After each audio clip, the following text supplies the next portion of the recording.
Hello everyone, and welcome to today's AABHL Teaching Stream webcast. How do you teach health, ethics, and law? My name is Mary Claire Darlings, and today I have the wonderful Hudson Birden here. Hello. And we are the AABHL Team Stream leads. Today's guest speaker is Hudson himself. And we're going to walk Hudson through a series of questions and share his experience on how he's taught health, law, and ethics. So welcome today, Hudson. Thank you. It's good to be here. So Hudson, you're currently the chair of the Townsville University Hospital Research Ethics Committee.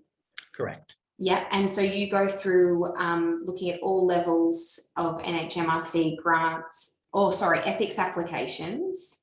To see if they've got ethical approval. Well, we grant them ethical approval. Oh, sorry, you grant them ethical approval, yes. Yes, we're certified at the highest level NHMRC provides, so we can take any study and evaluate it. And we have the expertise on the committee to do so. Amazing. And leading up to this, though, for the past 3 decades, you've been heavily involved in actually teaching health, ethics, and law. Yes, among other things, usually embedded in other things, but yes, I have. Yeah, and your connections have seen you developing, legal response to AIDS at the University of Connecticut School of Law in the 90s. Mm-hmm. Yeah. You've taught public health ethics throughout the University of Sydney, Masters of Public Health programs. You've also been an associate in the Sydney Health Ethics. It's a Centre of Health Ethics and Yes, law. Sydney Health Ethics is what it's called now. It used to be VELM, Values, Ethics, and Law in Medicine. Yeah, and so you really did a lot of think tanks around that space and building it up into what it is now. Yes, that's a rich environment for thinking through ethical problems, ethical approaches, all things ethics, and it's a fine group of people, and I was quite happy to be part of it. Yeah, and so throughout your career, you've been involved in this aspect of teaching and developing a lot of education for students, and also within your publications, there's been a strong theme of how you teach professionalism in medicine. Yes, I did my doctorate in professionalism, and so ethics interacted with that. A lot of my teaching has been ethics in law, public health, especially in the US, and of course now, as we see in COVID response, is heavily oriented towards legal aspects, law enforcement. So the two intertwine quite a bit. Yeah, so you've already started to answer the first question that I had, is what context do you teach ethics? And it sounds like it's not only within the spaces that you've worked in, but different countries as well. Are you able to tell me a little bit more about that? Well, the US and here, I've taught in 7 medical schools, 3 programs of public health. And I developed the first course in the US on the HIV/AIDS epidemic, and struggled with that epidemic for 20 years. And a lot of what we struggled with were ethical responses. What should we be doing? How should we be engaging with people who were most impacted by the disease? And in that work that you were doing, particularly around HIV and AIDS, but who were you teaching during that time? Mostly mid-career professionals. I was teaching in an MPH program that was part of a Department of Community Medicine, and we had clinicians, health officers, people that worked in various aspects of health who were gaining higher degree training. The AIDS course I taught at the medical school was very much looking at policies. Ethics was a big part of it. Ironically, the course that I taught for undergraduates was more focused on immunology, epidemiology, biology, the mechanics of the disease. Yeah, okay. So you've seen different groups that you were working with on a master's level and then also an undergrad level. Yes. How did you approach teaching these ethics for the different groups you were with? My approach has always been pragmatic. My early teaching was heavily involved in my work because my main work was as a director of health running a health department, a fairly large one. And so that was my context and my perspective. When I moved to Australia, I became a full-time academic And so it had more of a theoretical approach, but my approach has never been theoretical. It's more been what works, what's wrong, how can we make it right? In the context of a crisis situation, what is the ethical thing to do? Those approaches. Yeah, and trying to actually operationalize the ethics so you could do something and make a choice. Yes, make the Yeah. right choices for the right courses of action. Yeah, okay. So with that pragmatic approach, was there any type of resources that you used to deliver your content? I relied heavily on the work of Larry Gostin, who's well known as probably the foremost authority, certainly one of the top 5 on health law and ethics, at least through the 80s and 90s, and he's still active today. So his textbook here in Australia, I've relied on Ian Kerridge's textbook, and I co-taught with Ian for a bit. He was a guest lecturer in the Intro to Public Health course that I taught at Sydney Uni, and gave the lecture on ethics until he evolved off his own suite of ethics courses for that degree program. Yeah, and so what made you choose those 2 resources for your They seem teaching? to be the best around. I always like to have a standard text for my courses, but I usually end up mistrusting that text to some degree, and I always end up augmenting it with papers from the medical literature, and I've always been able to find good papers to use as discussion starters or to embellish topics and otherwise be useful in a course in the US unit here. Yeah, so embedding reading seems to be one way that you've delivered content. Were there any other resources you used? I love to play devil's advocate. I love to do role play or present situations, thought experiments, and have students work through that. And oftentimes these are ambiguous, or there's no firm endpoint that I want students to get to, just to wrestle with an issue and appreciate the complexities of that. I look at public health as a systems endeavor. There are lots of interrelated elements, and teasing out one for study, I find usually impoverishes whatever approach you're trying to take to whatever public health problem you're facing. So if I was in a classroom and you were playing devil's advocate, how do you facilitate that with students? An example comes to mind. The course I taught for the undergraduates, there was a team of us teaching, about 8 of us. And so we had breakout sessions, and I had an evening session that was self-contained, but I was invited to come in and give a lecture to the main section of the course, which was 120 students in a room. Mm-hmm. And I was supposed to speak on the social response to AIDS. And I walked in and 3 other professors were there, and I talked to them, and they greeted me, and I said, "Is this a really discussive group? Can I expect a lively discussion?" They said, "No, they just kind of sit there and vegetate. They don't really interact with us very much." Yeah. I said, "Okay." And then I started my lecture, and instead of doing what I came to do, I said, "You know, if we'd taken all the gays and locked them up in 1981, we wouldn't have this. It's all their fault." And I started doing some of the things that the far right media was doing back then, and blaming victims and being kind of aggressive at it. And students first got kind of uncomfortable. Yeah. And the professors looked at me funny, and then they figured out what I was onto and chimed in. And we got a marvelous discussion going. I had to come clean and say I was playing devil's advocate before I got thrown out of the room bodily by the students. But I think it was a very effective learning experience.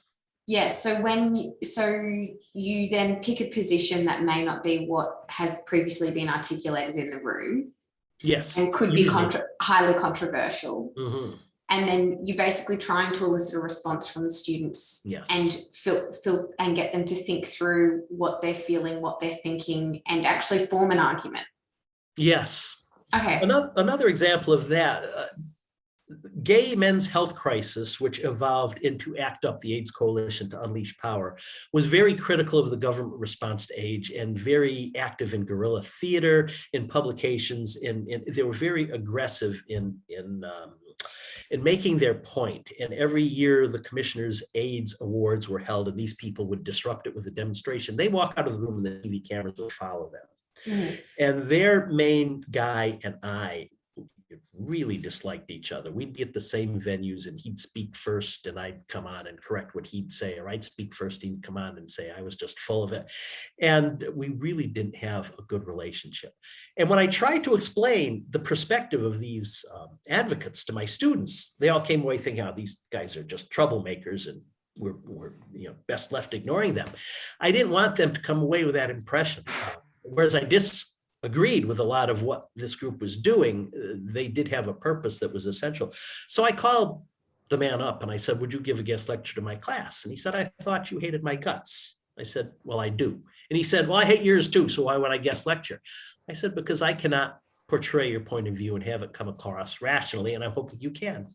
Yeah. So every semester after that, he'd come in and he and I would get into hellacious arguments in front of students, but it portrayed to them in reality what these arguments were like and the things that we wrestled with and that they as professionals were going to have to wrestle with. And it worked a trick. He and I became friends. Yeah, so actually engaging with other people that don't necessarily share the same perspective, but can articulate their ideas and opinions to be able to start to wade through the ethical topics you're looking at. Yes, exactly. Yeah. Which seems like a bit challenging, particularly when, building rapport with people where you don't automatically connect with on a fundamental level can be quite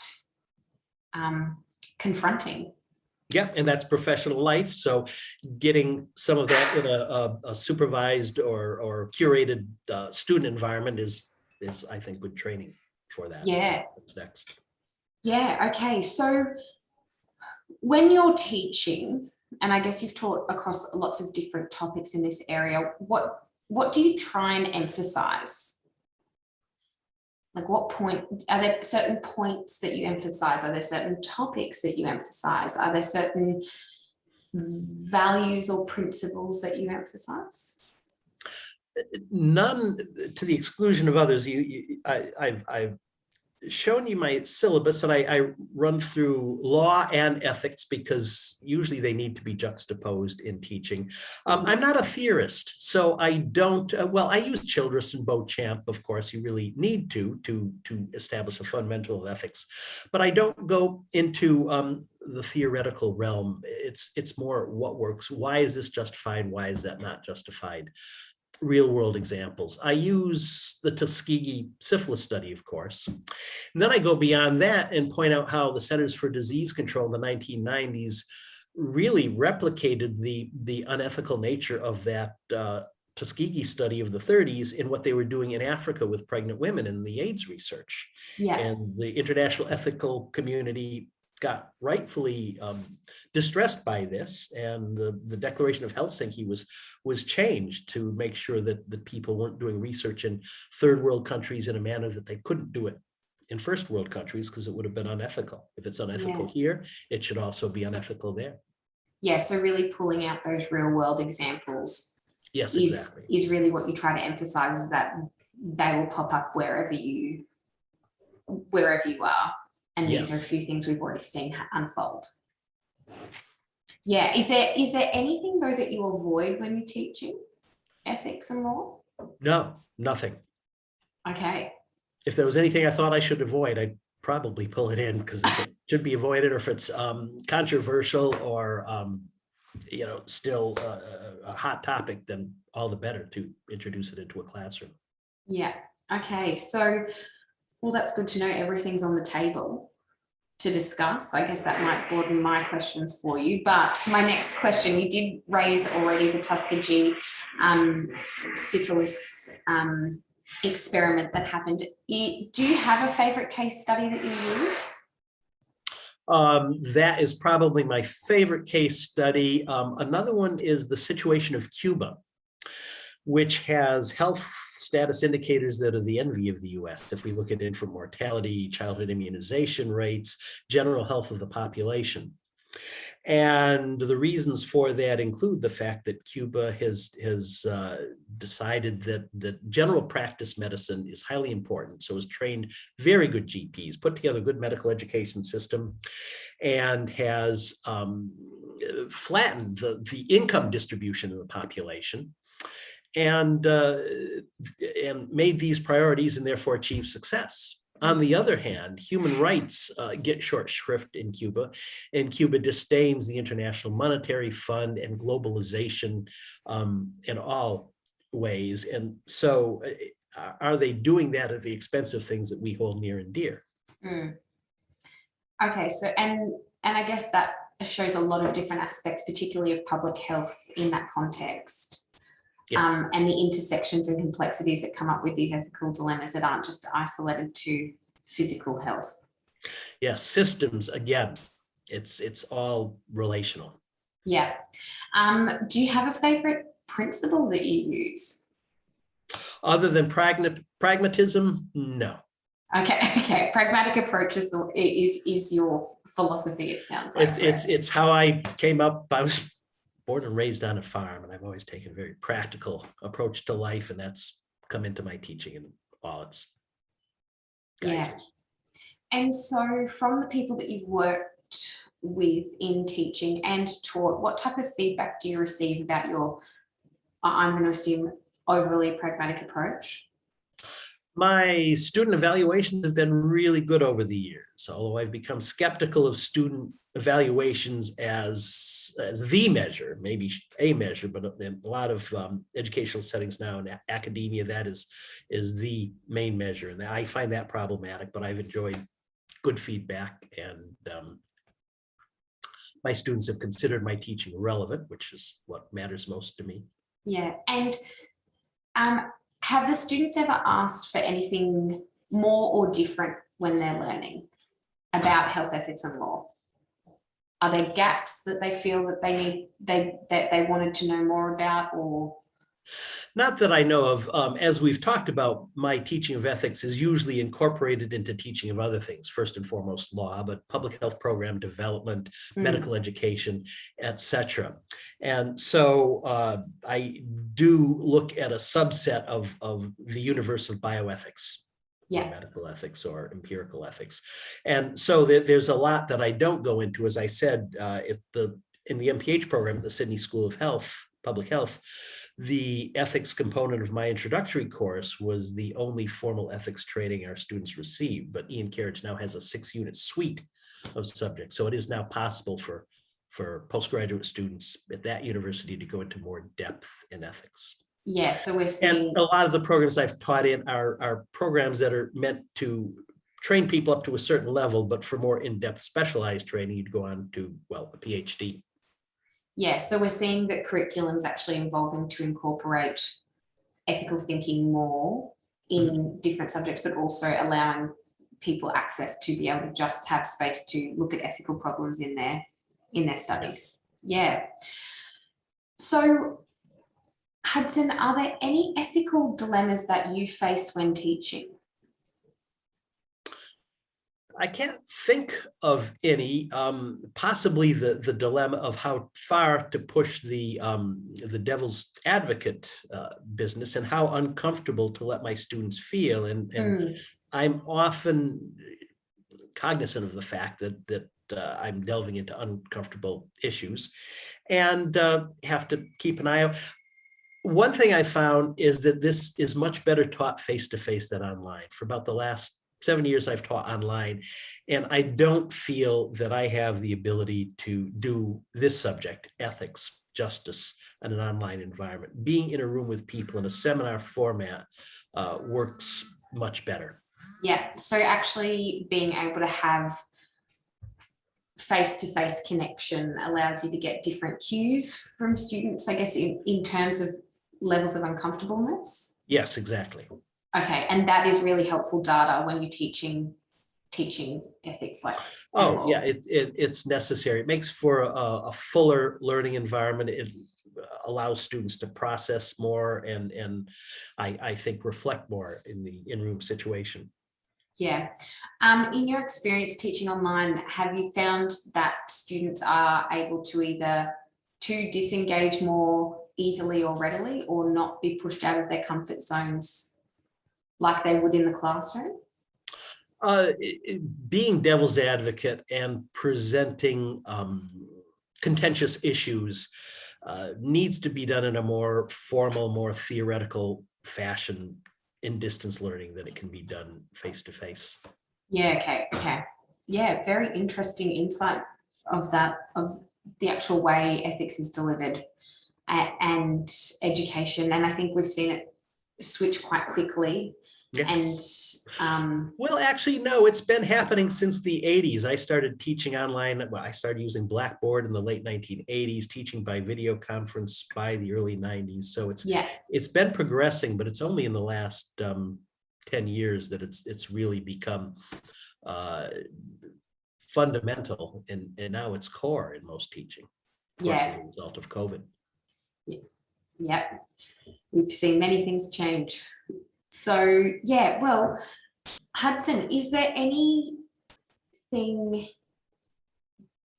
final points of like wisdom that you would like to share about your experience with other people who are teaching in health ethics and law that you'd like to pass on? Other perspectives will differ. I'm conscious that my professional path has shaped how I teach. But one thing I start out with in the first lecture is I consider all ethics situational ethics. Mm-hmm. It's part of a system, it's part of a context, and you generally can't tease out an absolute and say this is an ethical absolute. The Tuskegee study was perfectly ethical in the context of the ethics of the time, of course, pre-Nuremberg, pre-Helsinki.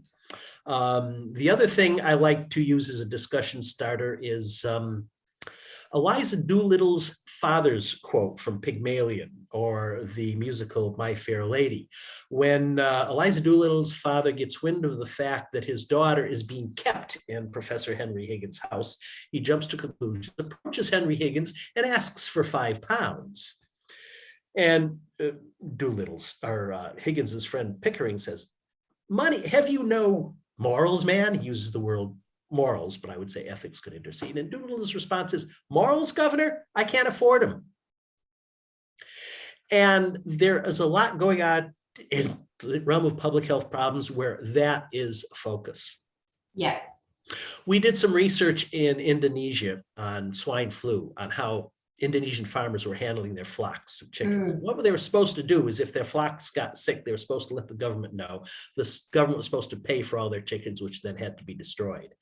That generally didn't happen. That wasn't perceived as happening. And the responses we got on interview from farmers was that if their chickens got sick, they would eat them or sell them just as quickly as possible.